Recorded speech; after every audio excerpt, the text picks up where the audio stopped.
On vous applaudit très fort.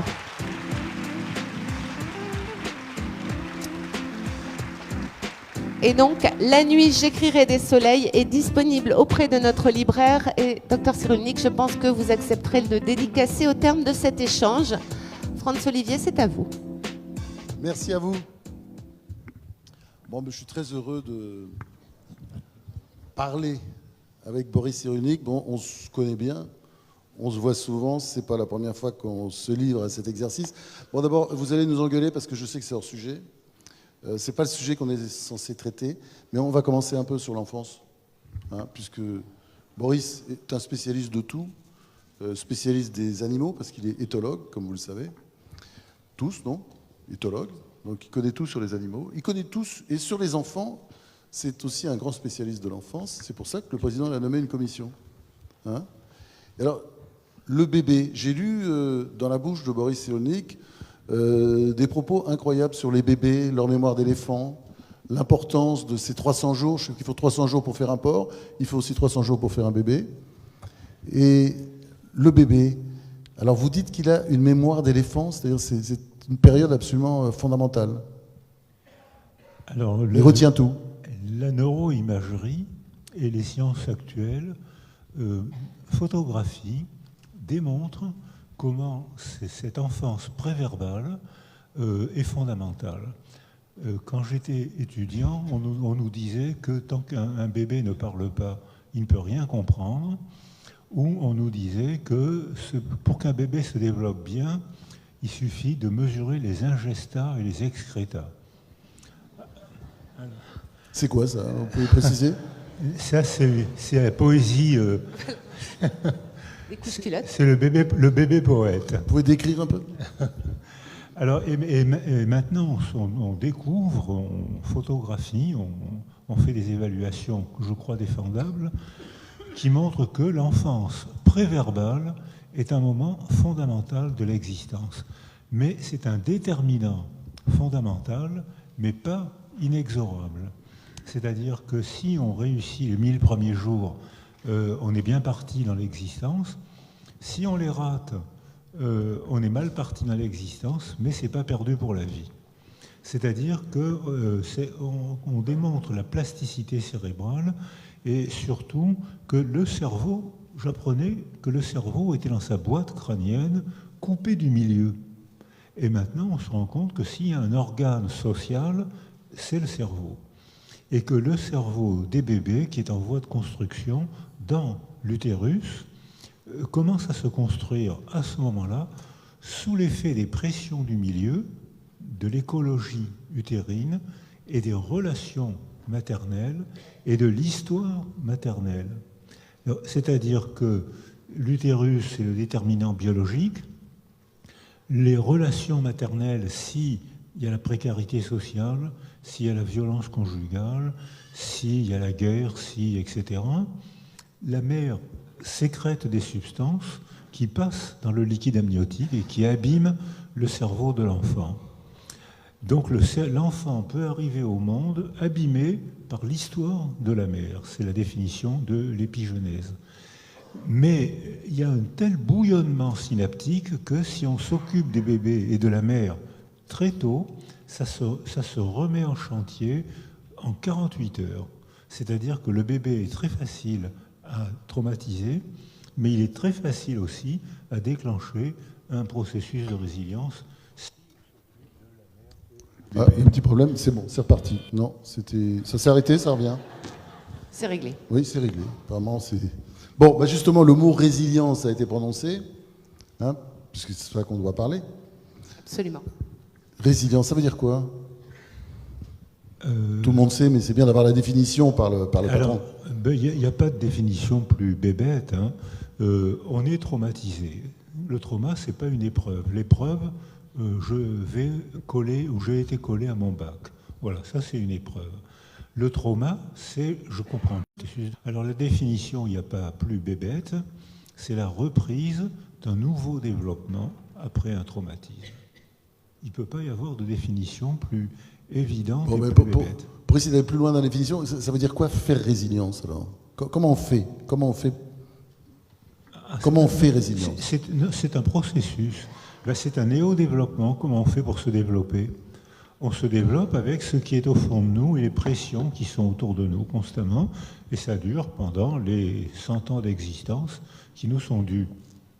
120 ans dans la Bible, qui nous sont dus. Mais ça va arriver, hein, très vite. Ceux qui meurent avant peuvent déposer une plainte.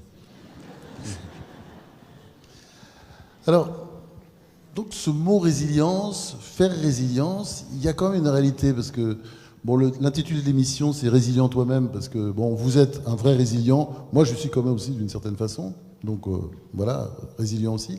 Il y a une autre façon aussi d'être résilient, c'est d'oublier, de dire c'est pas important, de dire c'est le passé.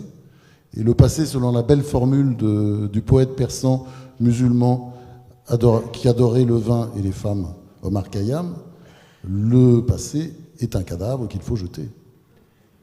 Alors, ça m'étonne pas de lui, ça, tiens. C'est une belle idée parce qu'effectivement, dans le syndrome psychotraumatique, tout se fige. La mémoire est morte, on ne pense qu'à ça. C'est-à-dire qu'on ne pense qu'à l'horreur de ce qui nous est arrivé. Tout ce qu'on perçoit dans la vie quotidienne évoque l'horreur qui nous est arrivée. La nuit, ça nous revient sous forme de cauchemar. On est prisonnier du passé. Notre mémoire est morte. Elle n'évolue plus, parce que la mémoire vivante évolue. Elle passe son temps à changer. Boris, vous n'avez pas examiné mon cas, et je pense que vous seriez rendu compte qu'il y a aussi des résilients qui ont oublié des tas de souvenirs. Moi, pour me souvenir de certaines choses de mon enfance, je suis obligé de parler avec ma sœur, qui me raconte des choses auxquelles je ne crois pas d'ailleurs. Parce qu'elles ne sont pas dans ma tête. Alors, la mémoire, quand on déclenche un processus de résilience, c'est à la fois biologique, psychologique, affectif et social. C'est un raisonnement systémique. Quand on déclenche un processus de résilience, ça ne veut pas dire qu'on règle tout. On n'oublie pas, mais on se remet à vivre. C'est-à-dire qu'on n'oublie pas, le trauma laisse une trace dans la biologie, dans le cerveau, on peut photographier la trace, l'empreinte du trauma, mais on n'est pas prisonnier du passé. On peut se remettre à vivre, mais on n'oublie pas, ça reste dans la mémoire. Et on voit même d'ailleurs pour les gens âgés, quand les gens âgés ont fait déclencher un processus de résilience, ils remanient la représentation du passé. Donc, comme ils disent eux-mêmes, je ne vois plus les choses comme avant. Ça veut dire que j'ai eu un pépin, j'ai eu un malheur, et puis voilà, je me remets à vivre quand même, j'oublie pas, mais je ne vois plus les choses comme avant. Et quand les gens sont laissés seuls, on les laisse prisonniers du trauma. Ils ne pensent qu'à ça. Ils ne peuvent plus aimer, ils ne peuvent plus parler, ils ne peuvent plus travailler. Ils ne pensent qu'à ce qui leur est arrivé. Et dans ce cas, avec l'âge, la mémoire change de forme. C'est-à-dire que la mémoire des enfants, c'est ce qu'on appelle la mémoire de travail. C'est-à-dire que moi, quand je jardine, maintenant, il faut que je fasse attention où j'ai posé les outils, sinon je ne les retrouve pas. Ou alors l'exemple type de la mémoire de travail qui commence à s'altérer, c'est les clés de voiture. Où est-ce que j'ai mis mes clés de voiture? Et alors, à 20 ans ou à 30 ans, on met ses clés de voiture n'importe où, sans faire attention, et on les retrouve. Et à partir de 50, 60 ans... non, vous parlez pour vous, là, pas pour moi. Et à partir de 80 ans, on les cherche, on ne les trouve plus. Et alors, les gens qui sont laissés seuls et qu'on n'a pas aidé, entourés pour déclencher un processus de résilience, on voit revenir le trauma, parce qu'ils ne l'ont pas remanié. C'est-à-dire qu'ils croient, ils l'ont enfoui, c'est fini, allez, c'est fini tout ça. Ben non, c'est pas fini. Si on ne l'a pas travaillé, ça revient. Mais vous êtes sûr, ça? Parce que est-ce que de le ressortir, justement, ne crée pas des nouveaux problèmes? Parce que, vous savez, la phrase d'Épicure qu'on adore tous, là, la vie est à peine commencée qu'il faut déjà songer à partir. Oui. Bon, si on passe son temps à regarder nos traumas, on perd peut-être quelques belles allées de notre vie. Et non, parce que la mémoire saine est évolutive. Elle change tout le temps. On a fait des tas d'observations qui montrent que, par exemple, dans les autobiographies, une autobiographie faite à 20 ans, c'est pas du tout l'autobiographie de la même personne faite à 40 ans, c'est pas du tout la même autobiographie. On choisit des éléments différents, on ment pas, mais ce qui revient en mémoire, c'est des souvenirs totalement différents. Et quand on fait des autobiographies entre frères et sœurs, alors là, si vous voulez vous disputer avec votre frère ou votre sœur ce soir, vous cherchez un souvenir d'enfance. Tu te rappelles l'anniversaire des 50 ans de maman? Mais tu n'étais pas là. Mais si j'étais là. Mais non, tu n'étais pas là. Mais si j'étais là. Jouez à ça ce soir, vous allez voir. C'est-à-dire qu'on est sincère, mais ce n'est pas les mêmes choses qui reviennent, parce qu'on n'a pas été sensible aux mêmes choses, on ne les a pas travaillées de la même manière. On est sincère, mais on n'a pas du tout la même mémoire, même surtout peut-être dans une même famille. Donc ça veut dire que si on peut le travailler, c'est pour ça que la psychothérapie est possible, est beaucoup plus facile que ce qu'on croit dans le syndrome psychotraumatique, à condition de remanier la mémoire du malheur. Si on écrit, si on parle, si on peint, si on fait ce qu'on sait faire, on remanie la mémoire du malheur qui nous est arrivé, et là, ça ne revient pas. Oui, là, on se rapproche du thème, d'ailleurs, la nuit, j'écrirai les soleils. Pas mal comme titre, d'ailleurs, vous avez eu le prix du meilleur titre de livre de l'année 2019, je crois savoir. J'ai eu un prix, mais je ne sais plus. Je sais plus lequel. Alors, c'est le prix de l'essai Psychologie FNAC 2020. Ah, c'était pas le titre le prix du meilleur titre. J'aurais cru que c'est vrai que ce titre est très bon. D'ailleurs, je prendrais bien. La nuit, j'écrirai les soleils. Oui, parce que ce sujet, c'est ça. C'est-à-dire comment on sort du trauma par l'écriture, très important l'écriture, par l'art. Alors, et donc, vous nous parlez de personnages aussi différents que Jean Genet, Gérard Depardieu, Anne Sylvestre. Enfin. Alors, exactement. Alors, Gérard Depardieu, lui, il écrit la parole des autres. Il écrit bien, d'ailleurs, mais il écrit en récitant les jolies phrases des autres. Il est amoureux des phrases. Ce gars qui est un peu délicat, enfin, je sais pas, les premières lignes de rugby sont efféminées par rapport à lui. Et ce gars adore les mots. Et il a été sauvé par les mots. Et il récite, quand il était un petit délinquant à Châteauroux, il avait les pièces de Molière dans sa poche. Et il récitait déjà. Et alors, Cyrano de Bergerac, alors là, c'est pour lui. C'est-à-dire que ça a été écrit pour lui. Et j'ai une amie qui est danseuse, et il lui a fait une préface d'une très belle, très grande élégance, Rimbaud. Mais c'est que des mots qui venaient de poésie des autres. Pourquoi pas? C'est un comédien. Alors lui, ça l'a aidé, et bien sûr, il a été sauvé d'une enfance difficile par son amour des mots. Mais par exemple, Anne Sylvestre, je l'ai rencontrée quand elle était gamine. C'était une chanteuse extraordinaire. C'était une chanteuse pour enfants, pour adolescents. Enfin, gamine, elle avait une vingtaine d'années, c'est ça, quand vous l'avez rencontrée? Et alors, il y avait un secret dans sa famille. Le père. C'est le père.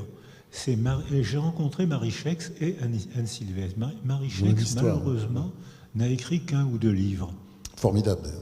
Les Lauriers du lac de Constance, extraordinaire, d'une élégance, extraordinaire. Mais dans le Laurier du lac de Constance, elle souffre de ce qui est arrivé à son père à la Libération, parce que son père était collaborateur et on l'a accusé d'avoir signé la mise à mort de, je crois, plusieurs milliers d'enfants. Et elle est tellement malheureuse d'avoir un père comme ça ou bien elle se tait, et dans ce cas-là, elle ne pense qu'à ça, puisqu'elle n'en parle pas, elle ne pense qu'à ça, ou bien elle en fait un livre et elle remanie la représentation de sa souffrance. Et elle, ça a été réussi, et Anne Sylvestre, sa sœur, lui dit « mais moi, j'arrive toujours pas à en parler ». Et elle en parlait sous forme de poésie, c'est-à-dire qu'elle disait avec des mots poétiques ce qu'elle ne pouvait pas dire avec des mots de tous les jours. Primo Levi. J'écris ce que je n'ai pas la force de dire. Je l'écris, parce que quand je l'écris, je suis seul avec le lecteur imaginaire, je cherche les mots, je les remanie, je suis maître de mon monde. Tandis que quand je parle avec quelqu'un, je ne suis pas totalement maître du monde. Vous êtes co-auteur de ce que je dis. La preuve, c'est que vous hochez la tête quand je parle. Et voilà. Et elle sourit en plus. Donc je vais être obligé d'adapter mon discours à sa présence muette. Elle n'a pas dit un mot, et pourtant elle a été co-auteur de mon discours. Alors que dans l'écriture, je suis seul avec le lecteur que j'imagine. Je cherche mes mots, je rature, je recommence. Et là, je fais un travail d'élaboration. Et c'est pour ça que Jorge Semprún, en français, on dit Georges Semprún, c'est mieux. Ça on fait dit Georges Semprún, même. Semprún. Sinon, vous allez m'appeler Gisbert. Et je ne sais pas comment je vous appelez, vous, parce que Cyrulnik, il doit y avoir des trucs derrière. Non, ça se Cyrulski, prononce Cyrulnik. Non, mais il doit y avoir des trucs derrière, des skis, non, des choses comme ça, non? Non, ça veut dire barbier en ukrainien. Bon. Donc, c'est un nom d'une grande banalité. Hein. Et Georges Semprún veut témoigner, comme Elie Wiesel, comme Primo Levi. Et il écrit très joliment, je suis obligé de m'arrêter parce que mes brouillons saignent. Il fait que raconter l'horreur, il raconte que l'horreur de sa déportation. Donc il entretient la mémoire traumatique. Mes brouillons saignent. Il arrête, il ne peut pas. Paul Celan répète, il se suicide, il est de plus en plus mal. Primo Levi répète, et il se suicide aussi. C'est-à-dire que c'est le remaniement, c'est la réflexion. Alors Charlotte Delbo fait de la poésie, elle s'en sort. Georges Semprún veut témoigner, ses brouillons saignent, il décide de faire un roman, c'est-à-dire de remanier, de mettre en roman ce qui lui est arrivé, donc de remanier la réalité qui est dans sa mémoire de ce qui lui est arrivé. Il écrit l'écriture ou la vie, un enchantement, un plaisir d'intelligence. C'est-à-dire que c'est le remaniement, la répétition, c'est le syndrome psychotraumatique. Et c'est le remaniement qui contraint à l'œuvre d'art qui est un facteur de résilience. Bon, vous nous parlez aussi de Jean Genet, alors, qui a eu une enfance difficile, puisqu'il est un enfant abandonné, qui n'a pas aimé sa famille d'accueil, alors que sa sœur de lait l'adorait. Voilà. J'ai pris l'exemple de Jean Genet parce qu'il illustre tout à fait ce que notre président nous a demandé pour les 1000 jours. C'est-à-dire que Jean Genet est abandonné dès sa naissance. Lucie, sa sœur de lait, est abandonnée dès sa naissance, mais elle est tout de suite accueillie par une famille d'accueil qui la réchauffe, tout de suite. Jean Genet s'éteint.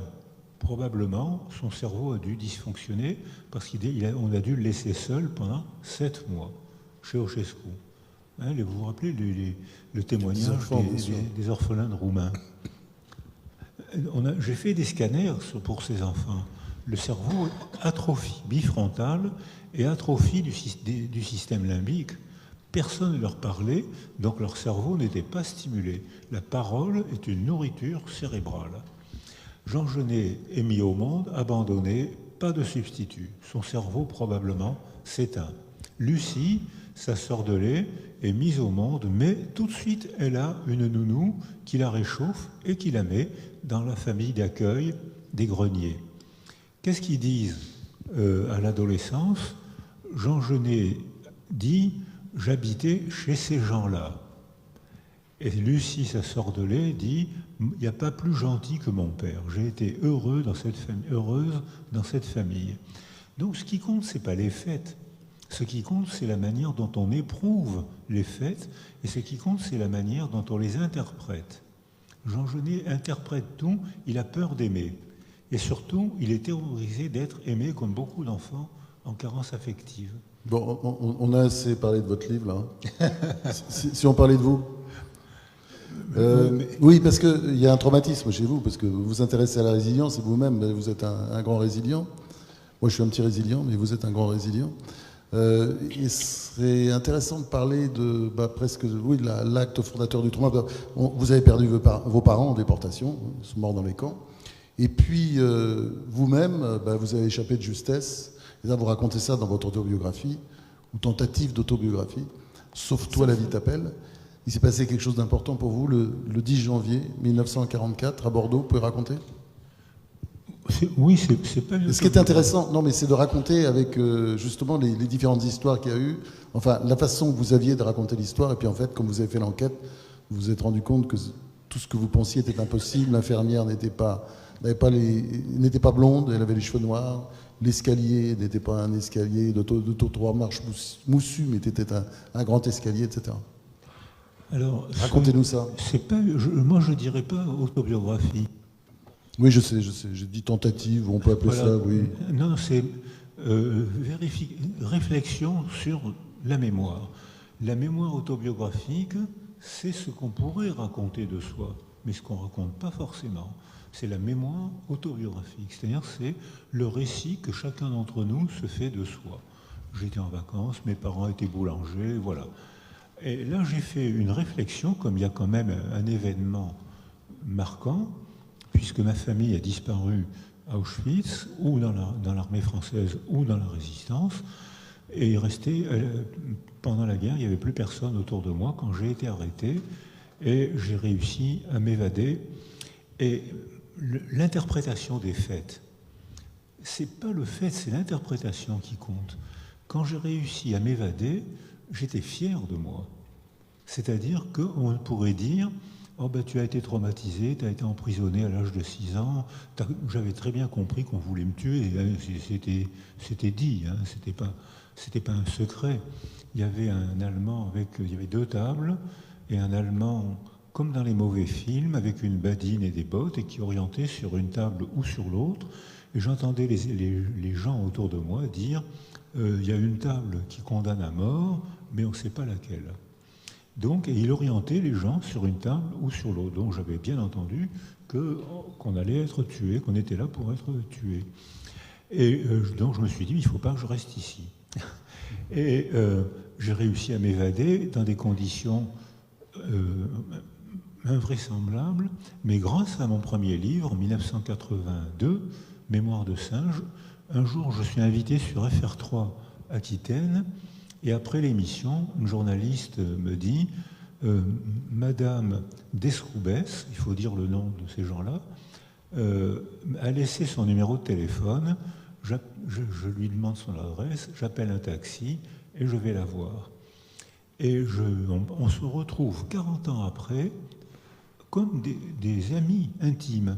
Et on se met à bavarder et à reprendre la conversation du moment de mon évasion. Mais vraiment très décontracté, très souriant. Et puis je lui dis, vous savez, j'avais 6 ans et demi, je commençais à vous courtiser parce que je vous trouvais très belle avec vos cheveux blonds. C'est l'infirmière, hein, il faut elle le dire. Dit pas un mot, Madame Dessoubès. Elle se lève, elle va chercher la photo d'elle en infirmière de la Croix-Rouge, très jolie, avec des cheveux noirs comme un corbeau. Alors là, je me suis dit, qu'est-ce qui se passe dans ma mémoire? Et ça a été le point de départ, non pas d'une autobiographie, mais d'un travail de réflexion sur la mémoire, ce qu'on est en train de vous proposer. Et maintenant, il y a des tas de travaux scientifiques, Francis Eustache, Denis Péchanski, avec qui j'ai le bonheur de travailler, on montre que ce qui est dans notre mémoire, ce n'est pas le retour du passé. Ce qui est dans notre mémoire, c'est la représentation du passé. C'est-à-dire que c'est à la lumière du présent qu'on éclaire le passé. C'est à partir du présent qu'on va chercher dans le passé les faits vrais qui permettent de justifier pourquoi on se sent dans le présent. Si je suis heureux, je vais chercher dans mon passé des histoires, des événements qui vont expliquer pourquoi je suis heureux. Si je suis malheureux, j'irai intentionnellement, non consciemment, mais intentionnellement, je vais anticiper mon passé et je vais aller chercher dans mon passé d'autres faits, d'autres histoires, d'autres mots. Je ne vais pas mentir. Mais alors, en dehors de l'escalier, tout le reste était vrai. C'est quand même cette infirmière qui vous a montré où vous cachez sous une femme mourante dans l'ambulance. Oui, mais alors c'est grâce à elle que j'ai retrouvé tous les témoins de mon évasion. Absolument tous. Et j'ai tissé des liens d'amitié avec Blanchet, c'est le fils. Il y avait une dame qui avait reçu des coups de crosse et qui était en train de mourir par terre. Et le gouvernement de Vichy avait passé un contrat avec l'armée allemande pour que l'armée allemande séduise la France qui collaborait, qui appliquait le programme nazi. et qui collaboraient. Donc les Allemands sortaient sans casque, sans ceinturon, avec les poches pleines de bonbons pour séduire les enfants. Et ils faisaient de la musique qui était très belle. Ils faisaient une très belle musique. Mais c'était un contrat entre Vichy et l'armée allemande. Et je suis très content de ce que je suis en train de dire, mais j'ai oublié la question. C'est pas vrai. C'était toujours, j'essaie de revenir sur le... Qu'est-ce qui était inventé en plus? Parce que j'ai compris l'escalier était faux, les cheveux, c'était une erreur. Alors, c'était Qu'est-ce qui était vrai alors? Tout le reste est vrai. Mais parce que j'essaie de vous faire raconter l'évasion, en fait. Vous voyez? Alors, subrepticement. Tout était vrai, mais c'était une convergence de sources de mémoire différentes. Par exemple, dans ma mémoire, quand je me suis évadé, il y avait, je dégringolais les marches d'un escalier pour m'enfuir, et c'est à ce moment-là que Madame Descoubès m'a fait un signe pour me plonger dans ce que je croyais être une ambulance où Madame Blanchet était en train de mourir d'une éventration. Tout est vrai. C'est l'agencement des souvenirs qui est une recomposition du passé. Tout est vrai. Puisque j'ai retrouvé les témoins, on a confronté, tout est vrai. Le récit, pourtant, aurait été différent si j'avais été... Quand je me suis évadé, j'étais très fier de moi. Parce que je me disais, mon père est dans l'armée française, il a écrasé l'armée allemande, il était dans le régiment des volontaires étrangers, et il a disparu à Auschwitz. Il a été blessé à Soissons et disparu. J'étais fier de lui. Et quand je me suis évadé, je me suis dit, moi, à 6 ans, je suis plus fort que la Gestapo française. Je suis plus fort que l'armée allemande. Ça m'a rendu complètement mégalomane. Et je me suis dit, il faut que je fasse c'est resté, ça psychiatrie. C'est resté un peu? Ça m'a rendu complètement psychiatre. Très bien.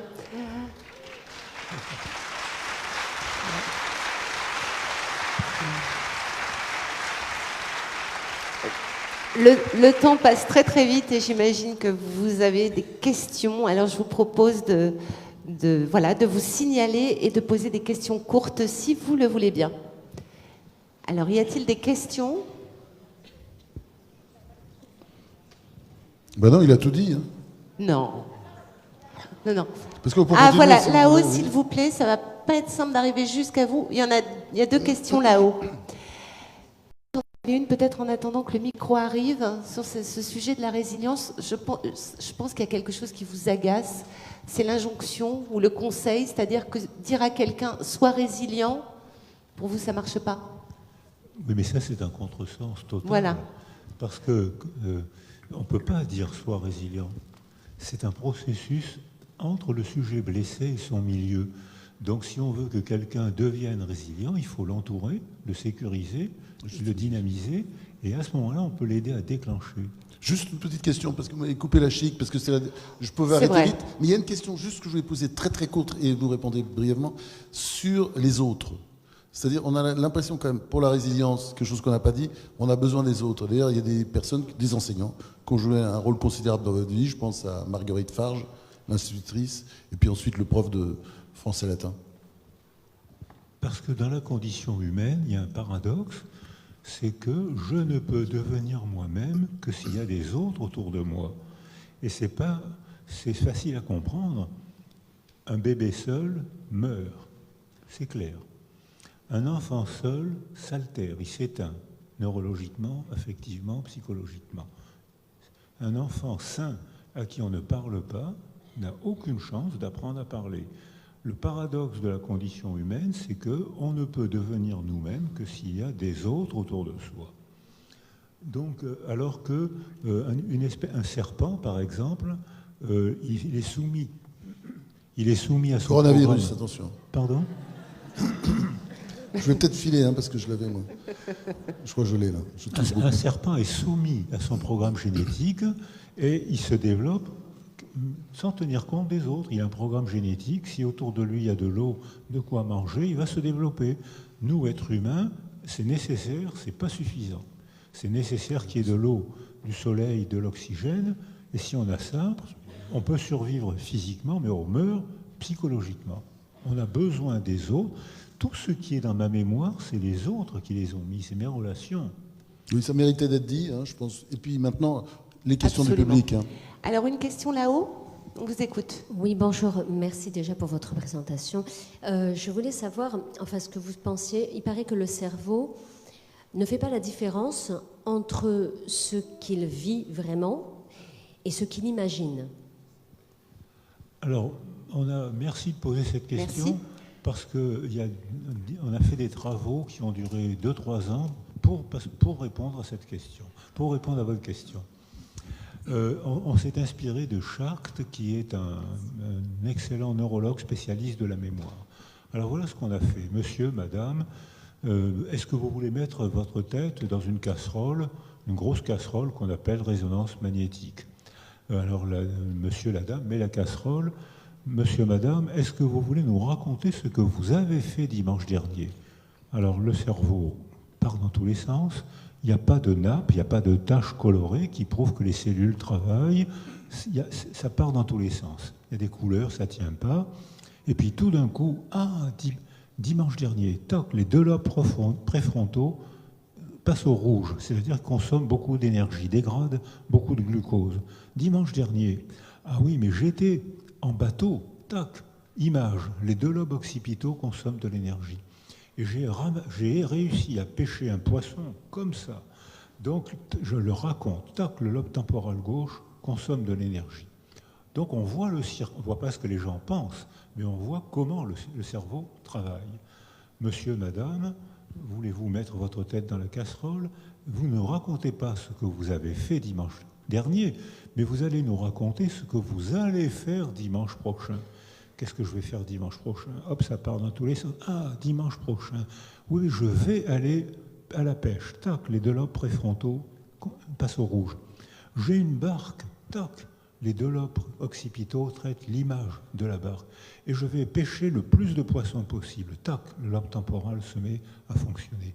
Que ce soit le souvenir ou l'imagination, c'est exactement les mêmes circuits cérébraux qui fonctionnent. Alors voilà, je pense que vous aviez les idées claires avant mon nid. Maintenant, c'est fini. Mais c'est pas le but, hein. Alors, on avait une question, madame? Oui, tout là-haut. Merci beaucoup déjà pour ce que vous partagez avec nous. C'est toujours un vrai bonheur. Ma question est pour les personnes qui ont vécu un traumatisme, sachant que ça devient leur réalité. Vous disiez, on ne peut pas dire sois résilient, mais alors quel est votre conseil pour les amener à vouloir travailler sur cette mémoire ou cette réalité et la transformer? Quel serait votre conseil pour pouvoir vous mettre sur la bonne fréquence avec eux, pour les amener à travailler là-dessus? Alors, merci. On ne peut pas dire sois résilient, c'est le contresens total.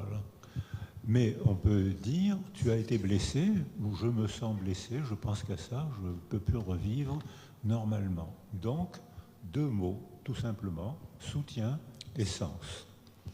Soutien, alors à Paris, Bataclan et à Nice, on sait ce qui s'est passé. Soutien, une simple présence sécurisante, le cerveau se remet à son rythme à fonctionner, préverbalement, avant toute parole. Donc il faut donc que les gens ne soient pas laissés seuls. S'ils sont laissés seuls, ils vont ruminer et aggraver le syndrome psychotraumatique.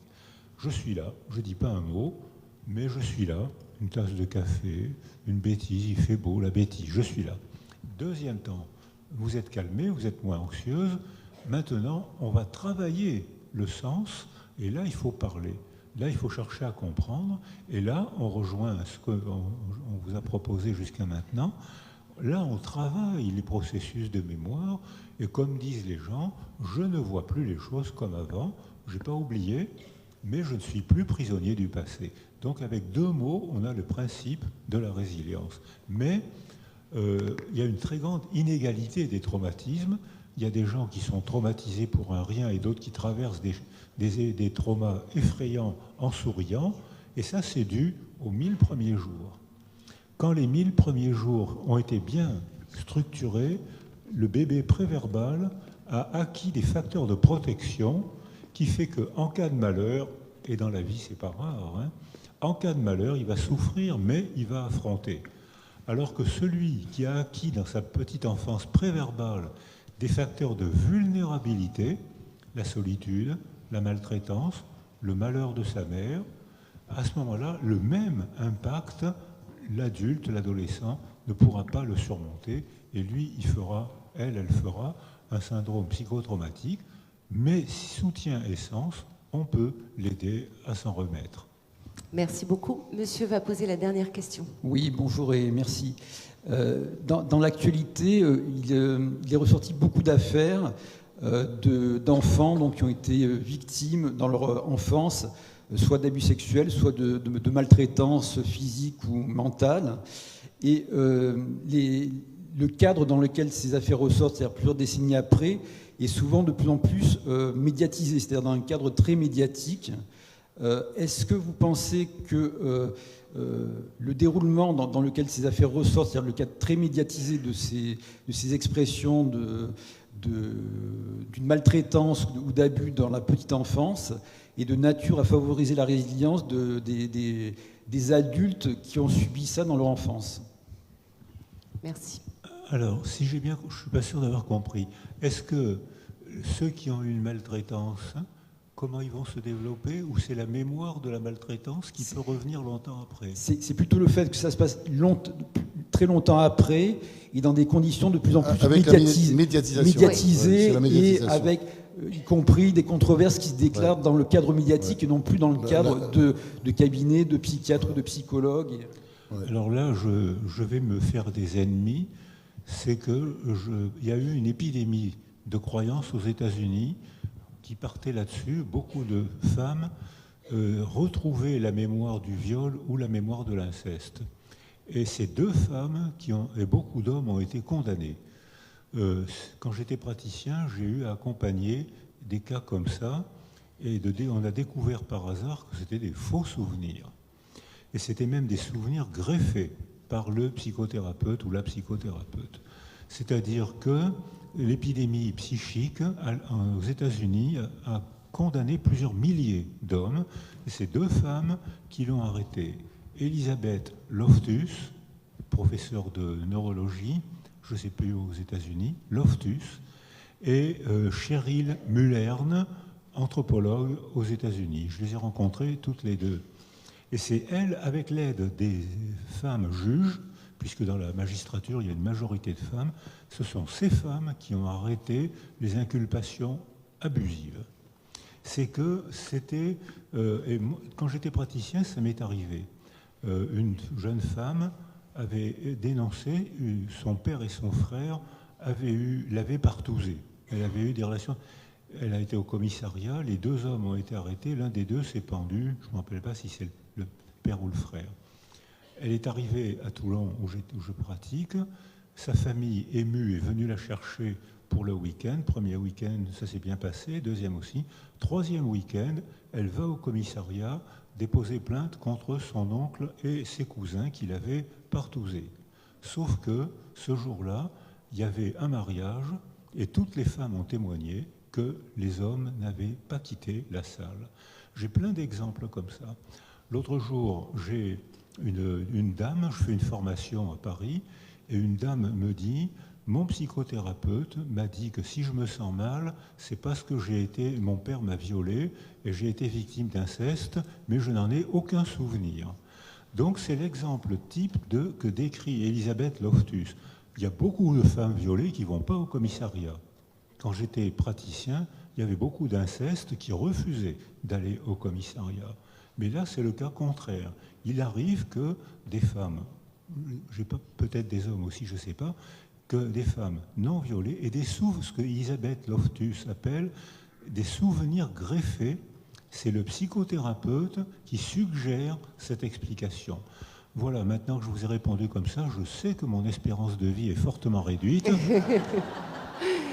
À mon avis, il va y avoir des problèmes avec MeToo, Boris, là. Merci. Ça va pas être sa fête. Ah non, c'est pas fini. Mais si, c'est déjà fini, on a déjà dépassé le une temps. conférence avec Boris, c'est comme la vie, selon Épicure, c'est à peine commencé qu'il faut déjà s'arrêter. Bon, on va continuer. C'est terrible.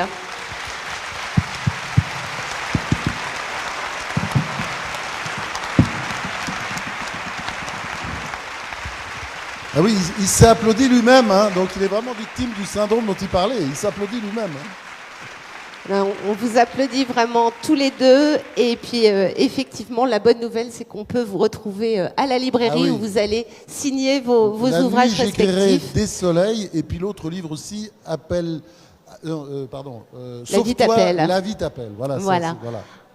Encore un très grand bravo et un très grand merci pour cet échange exceptionnel.